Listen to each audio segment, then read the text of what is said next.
The Cambodian Civil War was a conflict that pitted the forces of the Communist Party of Kampuchea and their allies the Democratic Republic of Vietnam and the Viet Cong against the government forces of the Kingdom of Cambodia and, after October 1970, the Khmer Republic, which were supported by the United States and the Republic of Vietnam. The struggle was complicated by the influence and actions of the allies of the two warring sides. People's Army of Vietnam involvement was designed to protect its base areas and sanctuaries in eastern Cambodia, without which the prosecution of its military effort in South Vietnam would have been more difficult.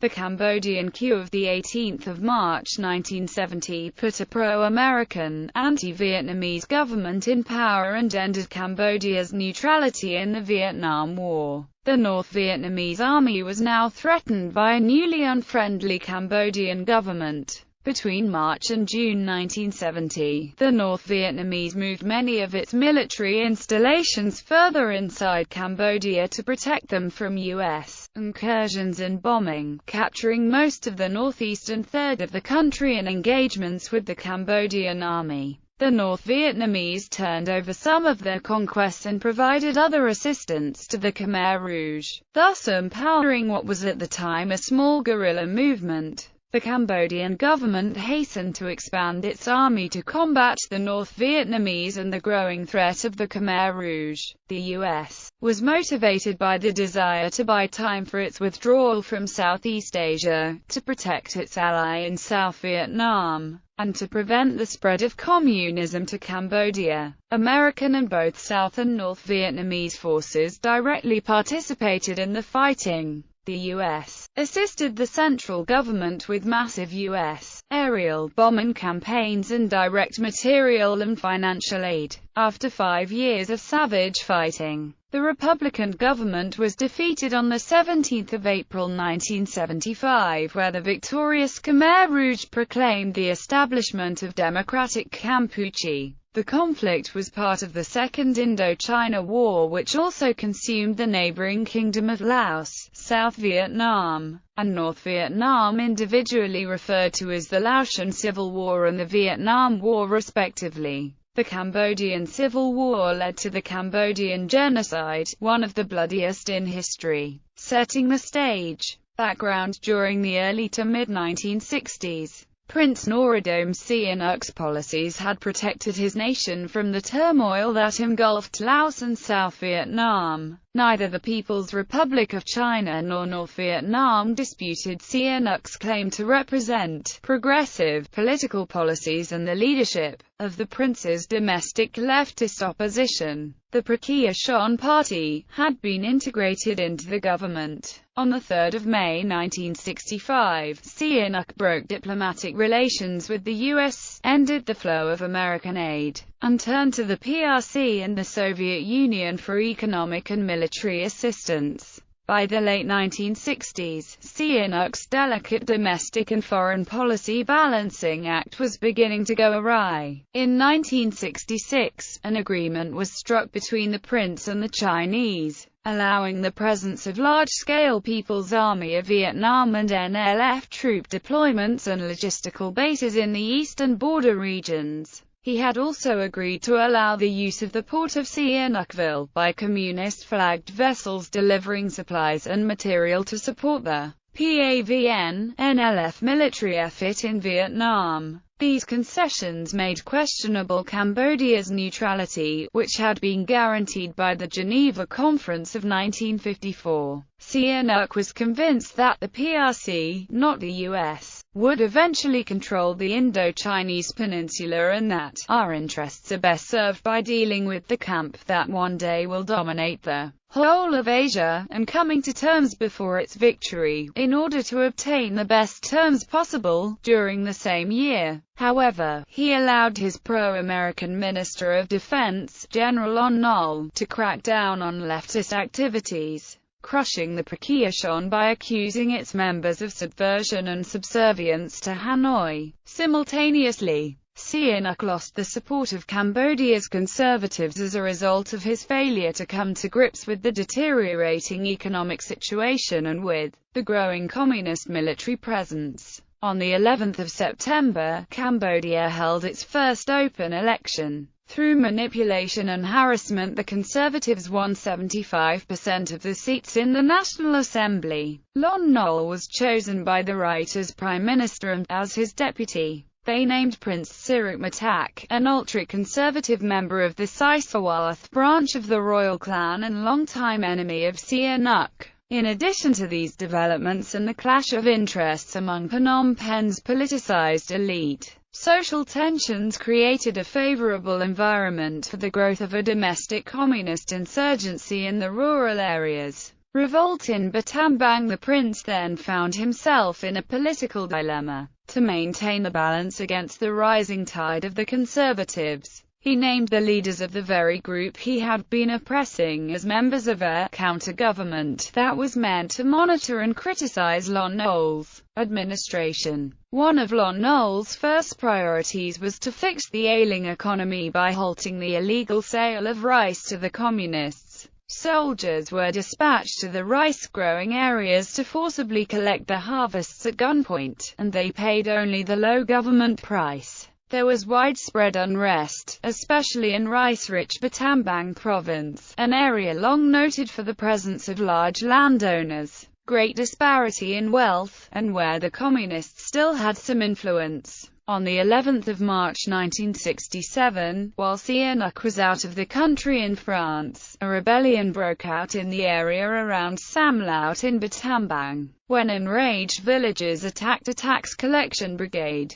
With the probable encouragement of local communist cadres, the insurrection quickly spread throughout the whole region. Lon Nol, acting in the prince's absence, responded by declaring martial law. Hundreds of peasants were killed and whole villages were laid waste during the repression. After returning home in March, Sihanouk abandoned his centrist position and personally ordered the arrest of Khieu Samphan, Hu Yuan, and Hu Nim, the leaders of the counter-government, all of whom escaped into the northeast. Simultaneously, Sihanouk ordered the arrest of Chinese middlemen involved in the illegal rice trade, thereby raising government revenues and placating the conservatives. Lon Nol was forced to resign, and, in a typical move, the prince named new leftists to the government to balance the conservatives. The immediate crisis had passed, but it engendered two tragic consequences. First, it drove thousands of new recruits into the arms of the hardline Maquis of the Cambodian Communist Party. Second, for the peasantry, the name of Lon Nol became associated with ruthless repression throughout Cambodia. Communist regroupment. While the 1967 insurgency had been unplanned, the Khmer Rouge tried, without much success, to organize a more serious revolt during the following year. The prince's decimation of the Prakia Chon and the urban communists had, however, cleared the field of competition for Saloth Sar, i.e. Ng Sari, and Sun Sen, the Maoist leadership of the Maquids. They led their followers into the highlands of the northeast and into the lands of the Khmer Lou, a primitive people who were hostile to both the lowland Khmers and the central government. For the Khmer Rouge, who still lacked assistance from the North Vietnamese, it was a period of regroupment, organization, and training. Hanoi basically ignored its Chinese-sponsored allies, and the indifference of their fraternal comrades to their insurgency between 1967 and 1969 would make an indelible impression on the Khmer Rouge leadership. On the 17th of January 1968, the Khmer Rouge launched their first offensive. It was aimed more at gathering weapons and spreading propaganda than in seizing territory since, at that time,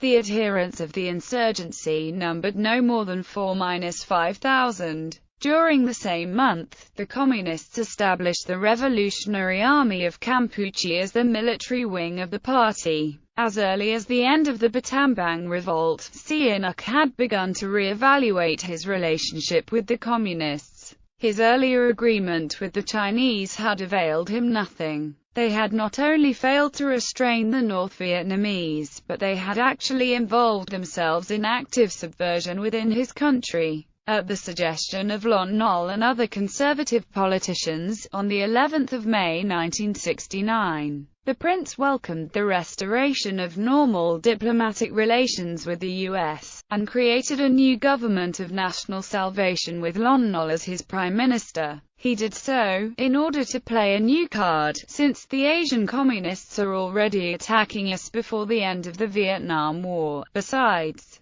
PAVN and the NLF would make very convenient scapegoats for Cambodia's ills, much more so than the minuscule Khmer Rouge, and ridding Cambodia of their presence would solve many problems simultaneously. The Americans took advantage of this same opportunity to solve some of their own problems in Southeast Asia. Operation Menu and Operation Freedom Deal. For more details on the bombing campaign, see Operation Menu and Operation Freedom Deal. Although the U.S. had been aware of the PAVN-NLF sanctuaries in Cambodia since 1966, President Lyndon B. Johnson had chosen not to attack them due to possible international repercussions and his belief that Sihanouk could be convinced to alter his policies. Johnson did, however, authorize the reconnaissance teams of the highly classified Military Assistance Command, Vietnam Studies and Observations Group to enter Cambodia and gather intelligence on the base areas in 1967. The election of Richard M. Nixon in 1968 and the introduction of his policies of gradual U.S. withdrawal from South Vietnam and the Vietnamization of the conflicts there changed everything. On the 18th of March 1969, on secret orders from Nixon, the U.S. Air Force carried out the bombing of Base Area 353 by 59 B-52 Strata Fortress bombers. This strike was the first in a series of attacks on the sanctuaries that lasted until May 1970. During Operation Menu, the Air Force conducted 3,875 sorties and dropped more than 108,000 tons of ordnance on the eastern border areas. Only 5 high-ranking congressional officials were informed of the bombing. Later it was claimed by Nixon and Kissinger that Sihanouk had given his tacit approval for the raids, but this is debatable. According to Kenton Clymer, Sihanouk's public denunciations of Hanoi's military presence in Cambodia and support for the Khmer Rouge are not evidence of tacit complicity. Sihanouk was never asked to approve the B-52 bombings,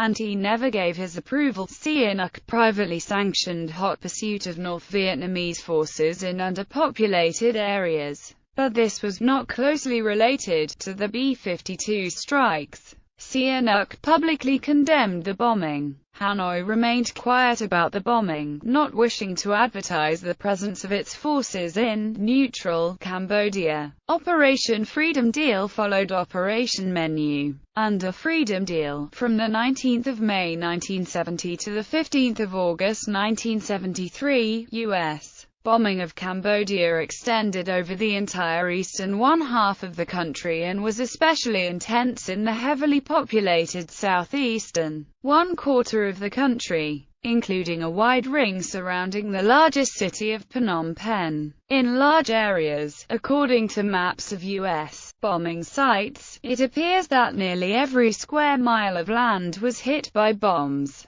The effectiveness of the U.S. bombing on the Khmer Rouge and the death toll of Cambodian civilians is disputed. With limited data, the range of Cambodian deaths caused by U.S. bombing may be between 40,000 and 150,000. Another impact of the U.S. bombing in the Cambodian Civil War was to destroy the homes and livelihood of many people. This was a heavy contributor to the refugee crisis in Cambodia, with 2 million people, more than 25% of the population, displaced from rural areas into the cities, especially Phnom Penh, which grew from about 600,000 in 1970 to an estimated population of nearly 2 million by 1975. The Cambodian government estimated that more than 20% of the property in the country had been destroyed during the war. It has been argued that the U.S. intervention in Cambodia contributed to the eventual seizure of power by the Khmer Rouge, that grew from 4,000 in number in 1970 to 70,000 in 1975. This view has been disputed,